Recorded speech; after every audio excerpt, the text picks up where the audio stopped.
Terminator and Alien might be two separate franchises, but they're also two sides of the same coin. Kyle Reese described the first as a killing machine that can't be bargained or reasoned with. It doesn't feel pity, remorse, or fear, and it absolutely will not stop, ever, until you are dead.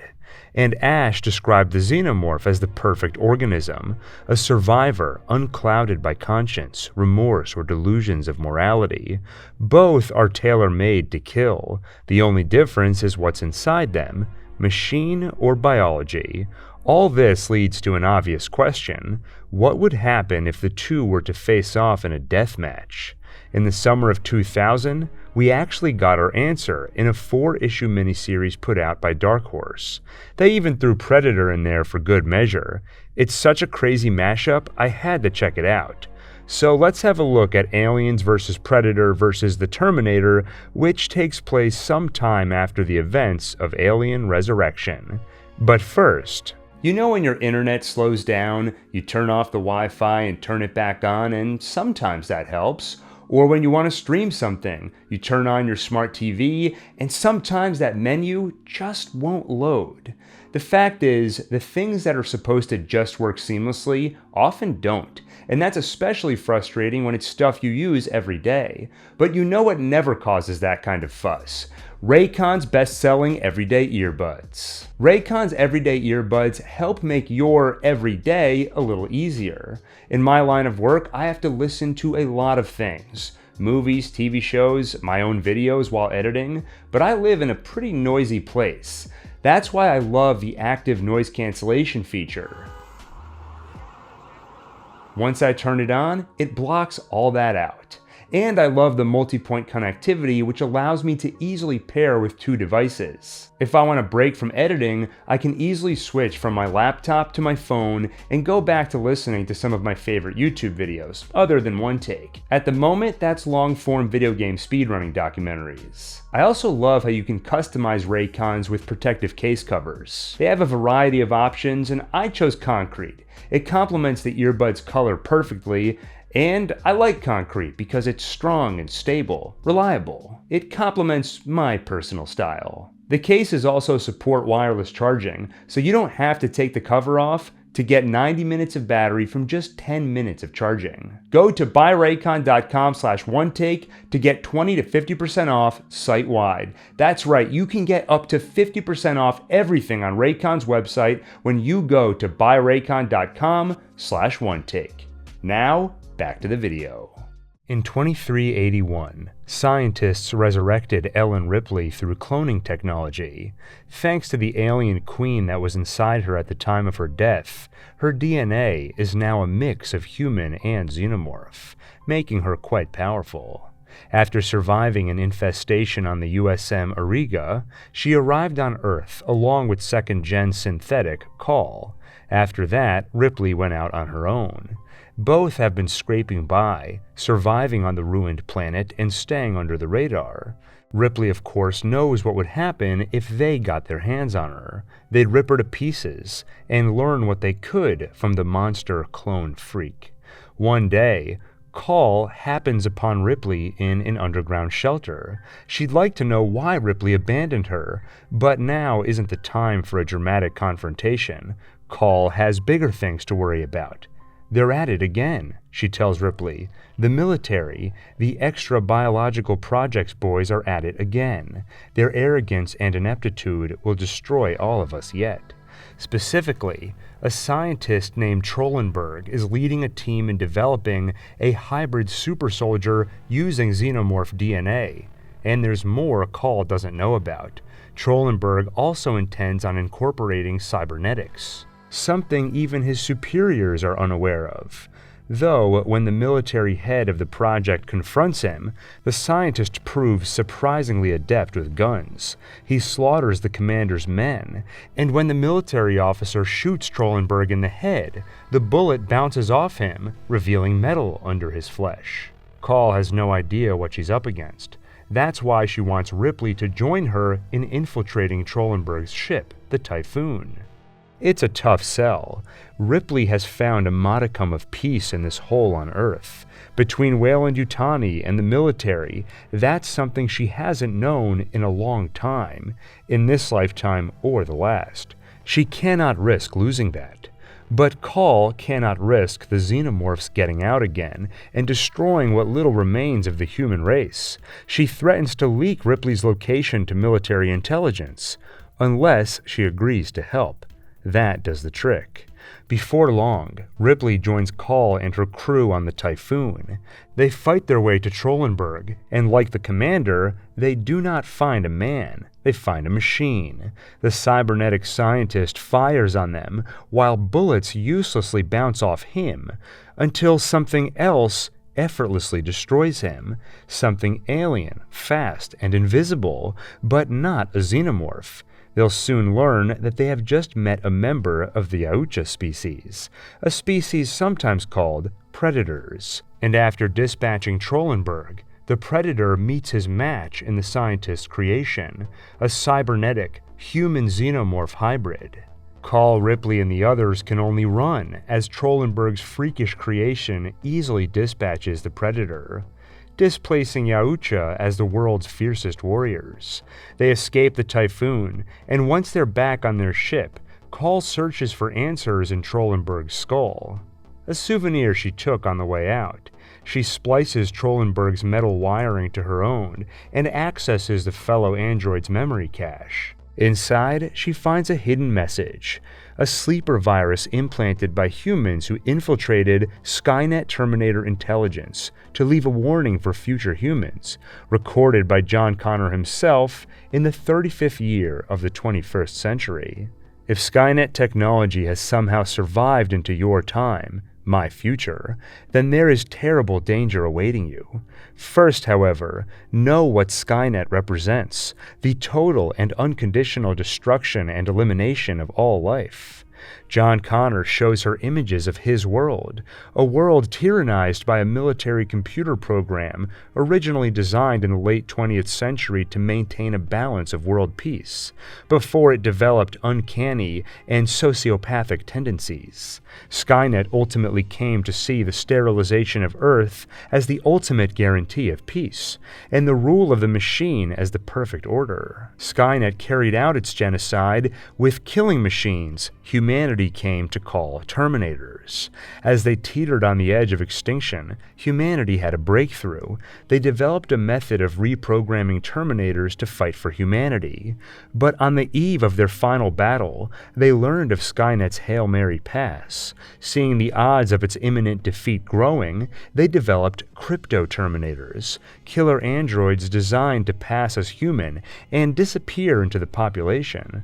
Connor and his resistance fighters penetrated as far as they could into their operations bunker, too late to stop them, but they were able to hack into the peripherals, infecting their operating system with the sleeper virus containing this message, a warning to anyone from any future that still holds Skynet technology. Connor hopes that the future holds technology adequate to counter Skynet, but he details what they are up against.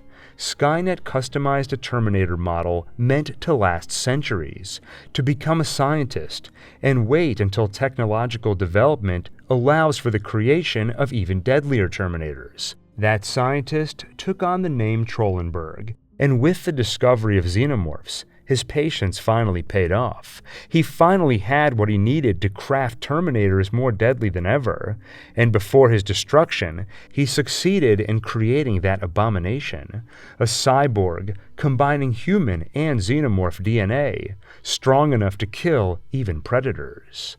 Connor's message ends with a final warning.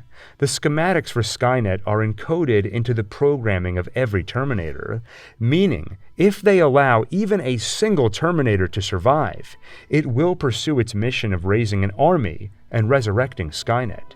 For the sake of the human race, for the sake of all life, terminate Skynet, John says, and he finally closes the message. The victorious forces of the 21st century salute you and wish you luck. Call and the team wonder if Skynet is part of the vast history censored by the military, but they have only seconds to wonder before Predator ships turn off their cloaking to reveal themselves. They board the ship, then take what they came here for: Ripley. Call has an idea why. They must know of Ripley's nature, sharing DNA with the aliens. Perhaps the Predators believe she can be an asset in ending the hybrid Terminator threat. Perhaps they somehow tapped into John Connor's sleeper virus too, and in this rare instance are working toward the same end as humanity, preventing the resurrection of Skynet. On the Predator ship, Ripley can tell the beings do not consider her a threat. So what do they want with her? Once they hook her up to some lab equipment, she realizes that though the details change, the story remains the same.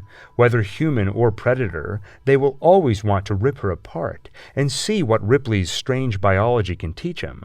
Because they know the Terminator hybrid is part xenomorph, just like Ripley, proven by the acid blood she spills when they cut her. Call comes to another realization. The thing the Predators are after specifically is the genetic memory pool coded into Ripley's xenomorph DNA, a timeless, spaceless connection that exists between all alien stock. The Predators know the Terminator's plan will be to find an alien cache with the raw material needed to build their hybrid army, and just as Call speculated, the Predators tap into the memory pool locked inside Ripley's DNA, and through it, they find the location of a particular Security Level 4 base, a place known as the Black Asteroid, a laboratory filled with banks of flash-frozen xenomorphs, all the material needed to build an army of Terminator hybrids. By now, the Abomination has already reached the Black Asteroid, with help from a second hybrid he managed to build with materials salvaged from Trollenberg's lab. But the hybrids have their work cut out for them, because the Predators are on their way. They know these hybrids threaten the balance of things. Predators and prey are the natural order and the ecology of the stars. These Terminators are not part of that order. They are evil. After tapping into her genetic memory, the Predators look to Ripley with respect. After all, she shares DNA with the greatest prey they've ever faced. In the upcoming battle against those hybrids, she will be their ally. And though Ripley cannot speak their language, she can see their destination on the monitors, and she can see they are preparing for battle. That is enough for her to know that, at least for today, they are on the same side.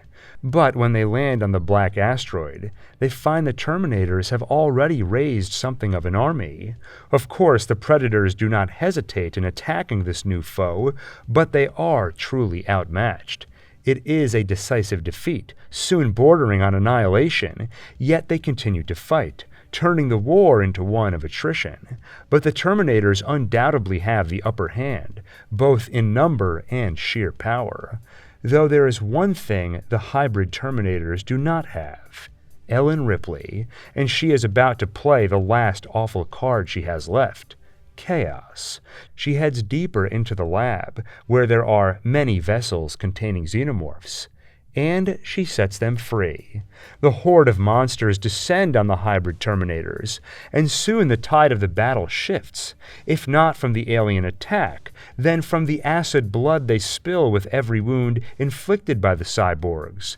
The battle is won, but the Alpha hybrid, the one built by Trollenberg himself, the one who set all this in motion, sees the inevitable defeat and knows he must escape to begin Skynet's resurrection anew elsewhere.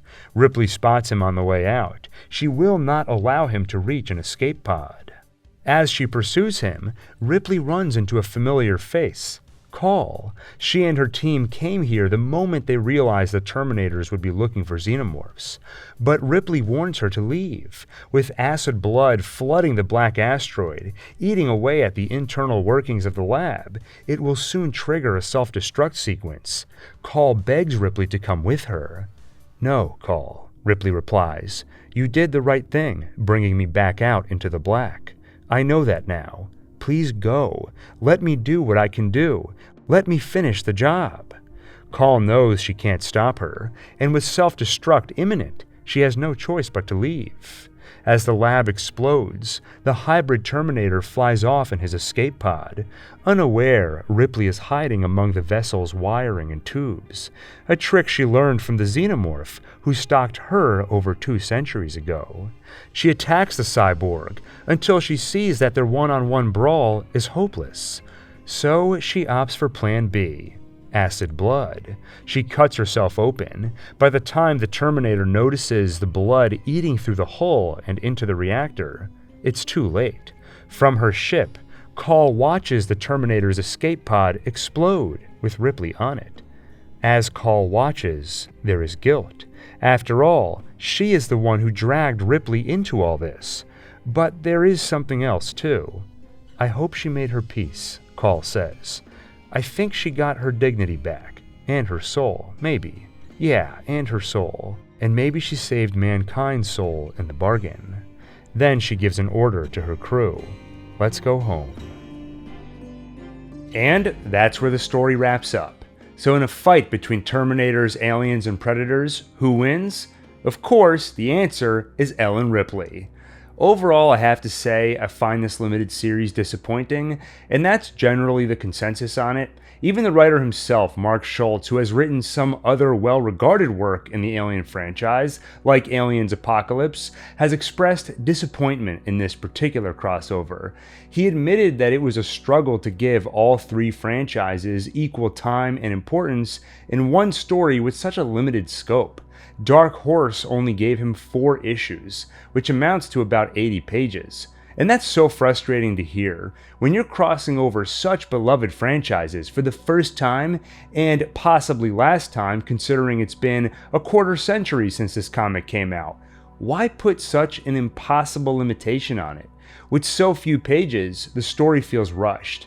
There's no real dramatic stakes, and instead it functions more as a brief what if. Actually, I feel about this comic similar to how I feel about most episodes in Marvel's What If animated series, where it tries to cover too much ground in 20 minutes. Instead of a story taking place in an alternate reality, it feels more like a montage of cool concepts, a series of wouldn't it be cool if. That's where this comic is at its best, some really intriguing concepts. And I'd say there's 2 in particular that I enjoyed. One, Skynet's final desperate play has always been to travel back in time and kill key members of the Resistance in the past. I thought it was cool to flip that.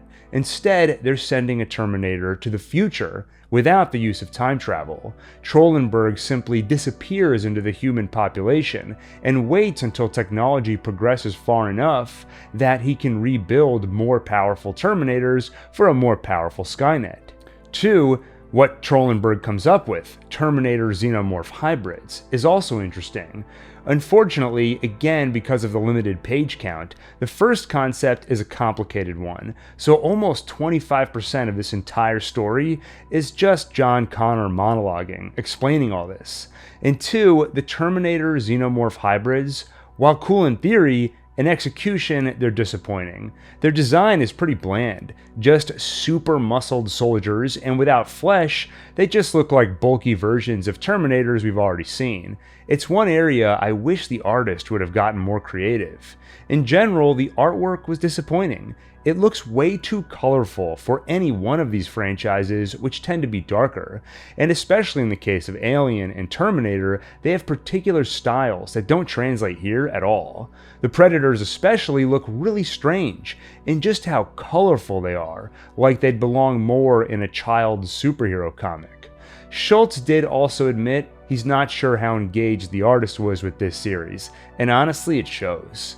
So all in all, there's some cool stuff here, but it suffers from being, at its core, like the writer called it, an impossible assignment. But hey, it did have some cool concepts. It's a fun, albeit brief read just to see these worlds collide. It's also cool to see something set in the post-resurrection world, which we don't often see. Anyway, I think we can wrap it up there. Let me know if you'd be interested in seeing me dive into other comics in these franchises. An expanded Alien timeline is still on the way, but the comics are always fun additions, even when their status in the canon is questionable, or in cases like this, clear what-if scenarios. With that, thank you for watching, and see you on the next one take.